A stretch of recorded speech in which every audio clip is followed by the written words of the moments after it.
This video is going to be the faded loop, where we're going to be fading the steam from this cup along with the water being poured into one continuous faded loop. One thing that you can do to make your timeline a little bit more obvious or stand out as you're working is zoom in on it. So this little button at the bottom of the screen here, you can zoom in to make that timeline a lot larger. I would just make it still fit your screen so you can see where you're working. Now we need to figure out where the video is going to start and where the video is going to stop, so where we want our loop to be. A good starting point is going to be where the water is being poured into the cup here, but at kind of a steady spot. So not where the water just starts to pour where you can only see a little bit at the top, but you want to slide that over to where it starts to be a consistent stream. So you can see right here that's a consistent pour of the water there that stays in, for the most part, the same spot. So I'm going to go to kind of right where that starts, so right about here. And then for this to work, you do have to crop your image. So that's very important to crop the end of your image off, or the start of the image, all the way to where that red line is. So you can see where we have that one spot saved. So now if I go back to the start of my image here and press my space bar, it's going to start playing right where that little bit of water is poured. So now we need to find where to end the video here. And one thing that works really well is using guides. So if you don't have a ruler set out on your computer yet, go to View and then down to Rulers and just check that off.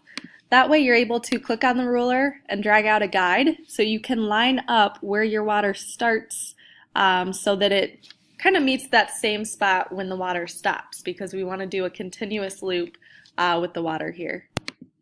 So to find out where to end my video, I'm going to click on this, just kind of drag it along until I see a spot where that water lines back up, like about here, that looks just like where it started. So you can see that with the guide, the bottom of the water starts right in the middle of my guide, and the top of the water being poured starts off to the left a little bit of that guide. So I'm just sliding this over, trying to get the water to line right back up. So about there is where the bottom meets this line of the guide, and the top part of the water is a little bit off to the left side. So now I'm going to take the right side of my timeline here and just crop it all the way off to where I have my red line. And now that it's cropped, I'm able to go ahead and actually let me take a little bit more off the back side there. But now I can hit my space bar and it will play in a continuous loop. So right now, looking at this, it's not too bad, but you can see a little bit of a jump right at the kind of end where that water splits into the next playback. So what I'm going to do is just slide this a little bit more over to the right to bring back some of my timeline, and just make sure that that ending lines up a little bit better is the first thing that you can do.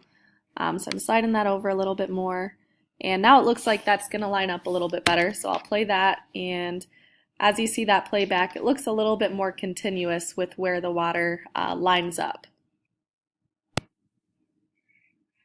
So even though this lines up for the most part, and as I'm playing it you can see a little bit of that timeline here, the smoke in the background still does jump a bit, and the water still has a little bit of a jump, so it's not completely seamless. And what we want with these cinemagraphs is a very seamless flow with the playback so that you don't notice that little bit of a jump. So what we're going to do is duplicate this layer and have it fade so that the start of the image and the end of the video repeat and line up with each other. So you'll see what I mean. Just make sure that you're following each of the steps that we're about to go through here. So the first thing is duplicating the layer. So I'm going to click on my picture over here to bring up my layers panel, and then I'm going to select the video group 1. And I'm going to click and drag that over the add new layer, so it's going to duplicate my layer. So now you'll notice that I have in my timeline the two identical layers right on top of each other here. So now I'm going to take my second layer and I'm going to drag that over in the timeline so that it lines up right with the end of the video. So this part here of the video is the start, and this is the start as well, so these two are going to line up. The next thing with the timeline here is to click and drag the second video and expand that a little bit. So I'm expanding that so there's some overlap here. Now that's different from clicking and dragging on the entire video. You don't want to do that. You just want to extend the end of the clip. So you'll line up where that little black arrow comes up and click and drag that over. So now at the top of the layers panel here, I'm going to click on this button that's right next to the scissors, so to the right of it. And I'm going to click on where it says fade and drag that to my top layer. So clicking and dragging that to the second half of my top layer, and then I'm going to let go. So if I bring this timeline over here and hit play, you'll see that the video starts to fade out. So right here the video fades. However, since this video does not line up, the second video doesn't line up with the start of the fade, I get this little checkered border since the second video hasn't started yet.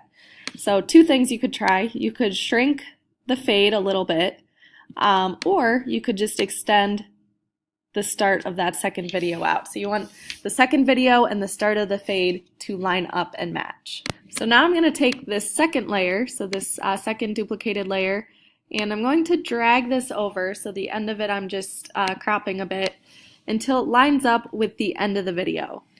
So this end is actually the start of the video, so it should loop nicely if we go to the beginning here and hit the space bar for it to play and loop through.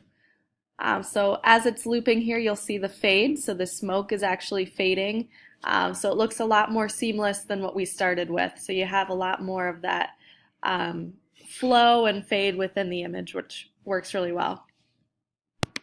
Now if you decide that you want to go back and maybe touch up areas of your video, so maybe getting rid of these water droplets, or over here getting rid of some of the scratches, you can do that. Or if you wanted to make your image so that it's just part of your photo moving, so just part of this video moving up here where the steam is moving and this stream of water, you can do that as well. So you're going to do that the same exact way. But in your layers panel, you're going to choose your video group 1 copy and just duplicate that again. So now you have 3 layers. So you have layer 1, layer 2, and then this little layer at the bottom here that we created. Now with my top layer, what I'm going to do is slide this little tab over until I find a part of my image that I'm happy with. So for the most part, most of it's the same, but I'm going to find an area where the stream is pretty steady, so maybe somewhere towards the middle of the photo. And then on my picture layer, or in my layers panel, I'm going to click with 2 fingers on my image and go to rasterize layer. Now what the rasterize image does is makes this top layer a picture layer. So as I slide this bar over, the picture stays exactly the same the whole way until I get towards the end where this little sliding bar is. And this is going to create a little bit of movement, so you can see that water starting to move, the steam starting to move. So we need to get rid of this little bar here, the fade. So I'm going to click on it, hit the little trash bin, and now you have that top picture layer going the entire span of the video. So now if I hit my space bar for the video to play, it stays in the same exact spot. And we want the picture to stay in the same spot except for where the stream and the smoke are. So to do that, we're going to click back on that image that we rasterized. I'm going to pause this timeline. So I'm clicking back on this video. I'm going to add a mask to it. So this is the picture layer on the top that I'm adding a mask to. And at this point you should know what to do with the mask, but you are going to set your paintbrush to black, and then I'm going to change the size of my brush so it's a little bit easier to erase areas out. And I'm going to select a different paintbrush here.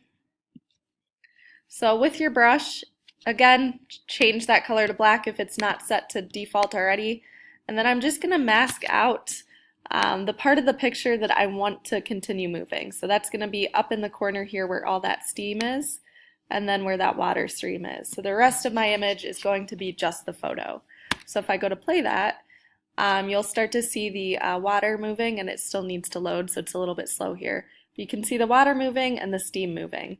One thing to look out for when you go to play back the video is to make sure that there's not a section that gets cut off. So if there is, I would go back with this, with your top layer and your paintbrush, and just try to bring back maybe more of that area that needs edited and adjusted. So from there, now that you have this top picture layer, you can go back and make adjustments to just this picture. So now I can use maybe my clone stamp tool, make that a little bit smaller here, and select the area of the picture that I want to copy, so I can maybe get rid of some of those smaller water droplets and really fine-tune the image at this point now that you have just the picture in this area. So at that point, when you're finished editing, make sure that you do save your video so you can go back and have all those edits there. But that should be enough to get you started editing this sort of image where you have that loop and playback.